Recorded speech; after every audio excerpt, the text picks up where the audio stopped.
Today we will be discussing about India-Japan nuclear deal. It is very important for our upcoming mains examination.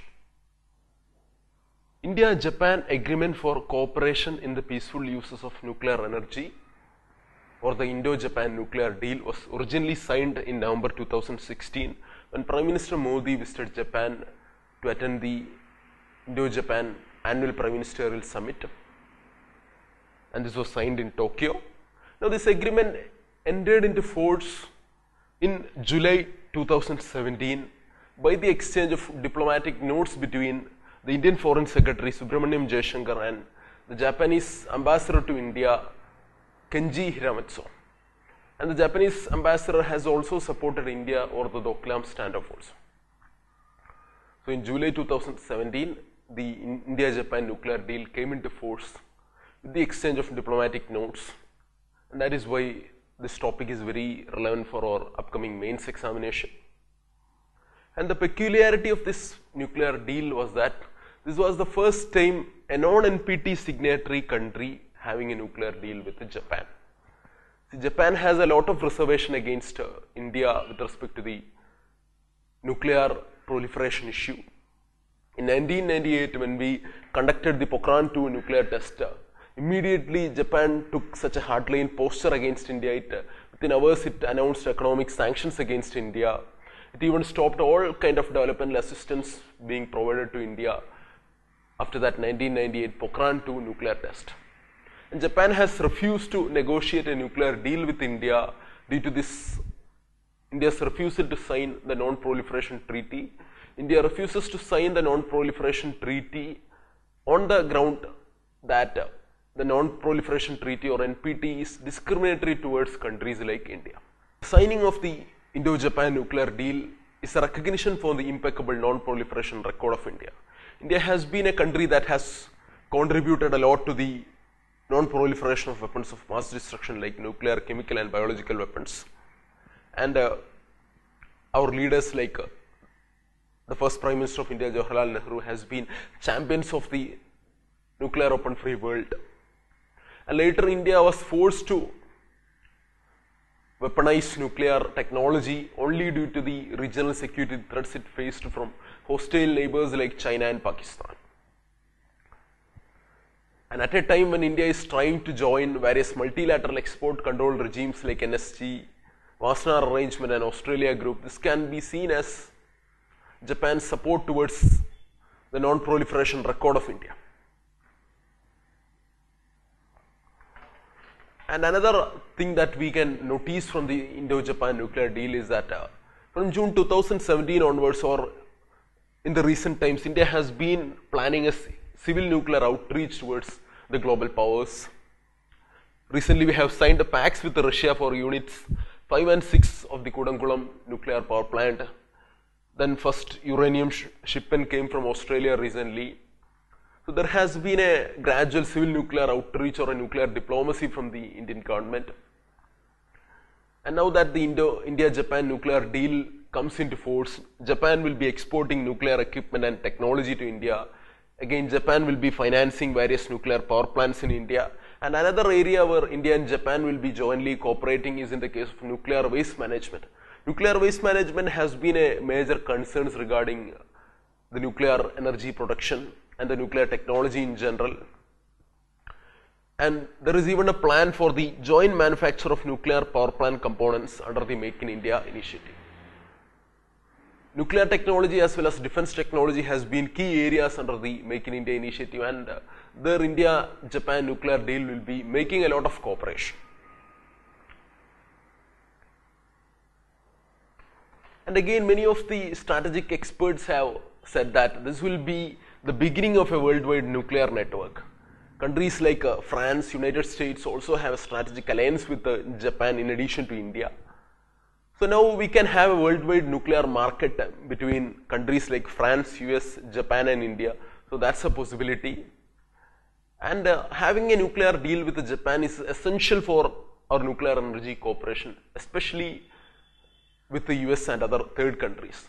For example, in the case of United States, many of the major American nuclear companies are owned by many of the Japanese nuclear majors. For example, Westinghouse, a major US nuclear company right now, is being owned by Toshiba, a Japanese conglomerate. Then again, the Japanese firm Hitachi has stakes in GE. And initially between India and US, there was a plan that Westinghouse will be building 6 nuclear reactors in Andhra Pradesh. We already discussed this when we dealt with the Indo-US relations.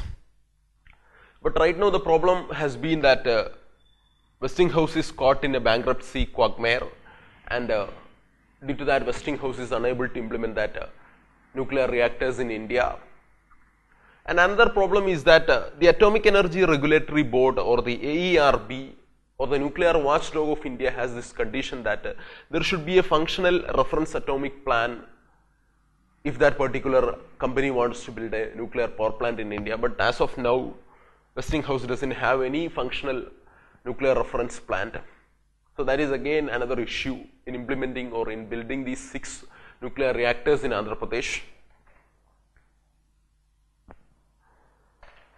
Now recently, when Prime Minister Narendra Modi visited the United States, a deal has been agreed that Westinghouse will be supplying technology, and the construction will be done by undertaken by a relevant Indian partner. So this was the deal, and Westinghouse officials has been visiting India a lot of times recently, so that the deal goes through. Finance of the project was provided by the US Exim Bank, and the finance announced by the US Exim Bank is available even now. So it is widely believed that after the recent meeting between Modi and Trump, it has been widely estimated that the initiative would start in 2018. So anyway, that is one thing where India will be really benefiting due to the India-Japan nuclear deal. And more than the nuclear deal, the India-Japan nuclear deal, more than benefiting India in the case of developing its own nuclear technology, this is a symbol of India's growing strategic relationship with Japan. In addition to getting nuclear technology from Japan, there is another imperative under the India-Japan nuclear deal. The nuclear deal has been a key issue between, or a thorn between, India and Japan. And now that this issue has been tackled, India-Japan relations can be taken to the next level. And that is what the nuclear deal really signifies. It is the reflection of a strategic partnership agreement between India and Japan. As we all know, in 2014, India and Japan upgraded their relationship to a special strategic and a global partnership. So there is this huge strategic relationship budding between India and Japan, which is mainly focused on infrastructure, manufacturing sector. When we discussed about India-Japan relations, we already studied about the Japan-India Institute of Manufacturing, which will be set up in various states in India like Gujarat, Tamil Nadu, etc. And this nuclear deal, it will be mainly focused on areas like energy security and clean energy. So right now we are really dependent on coal and oil for our energy needs, and the nuclear deal has a possibility to change that. And another area of cooperation between India and Japan has been in the case of clean energy. Japan is world leader in the clean energy research, and the Japanese clean energy technology is next to none, and that is one area where India can really benefit from Japan.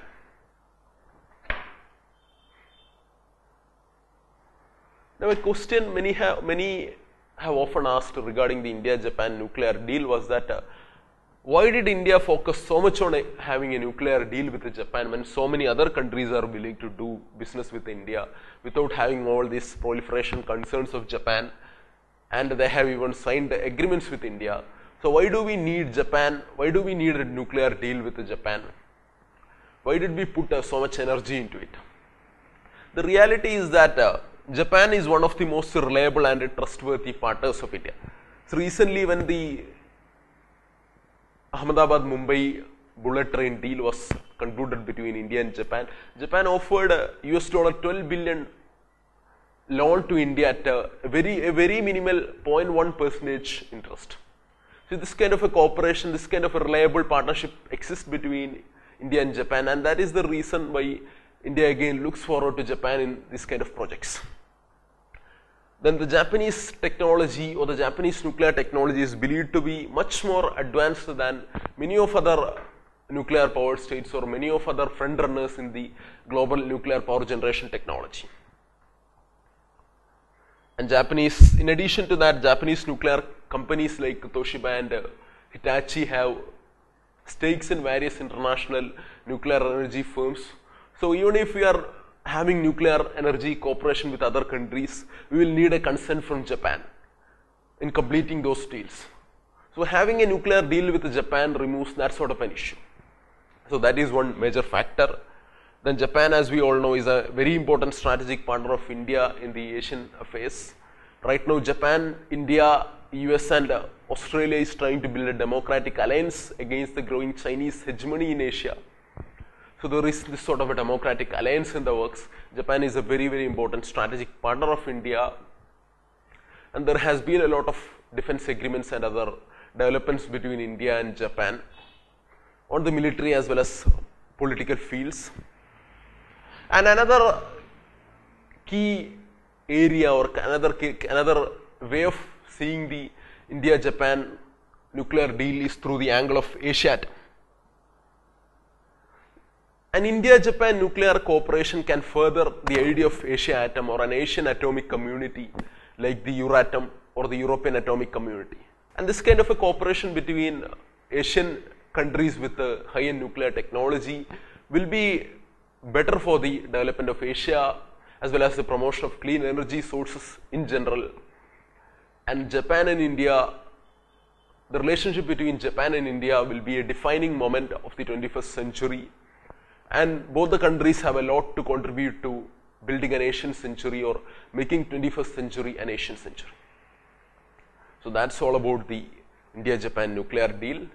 Now in the nuclear deal, the key aspects is that the nuclear deal became active or the nuclear deal entered into force in July 2017 with the exchange of diplomatic notes. It was initially signed in November 2016. So Japan will be providing nuclear technology to India. Again, it will be financing nuclear power plants in India. So there is a lot of such key aspects. And again, a nuclear deal with Japan will be a key element in Westinghouse building nuclear reactors in India also. So then why do we really need Japan in that sort of a nuclear deal? So basically there is a lot of factors like Japan is a very reliable ally of India. Then the idea of an Asia Atom, the strategic partnership between India and Japan, much more advanced technologies that India can get from Japan and all.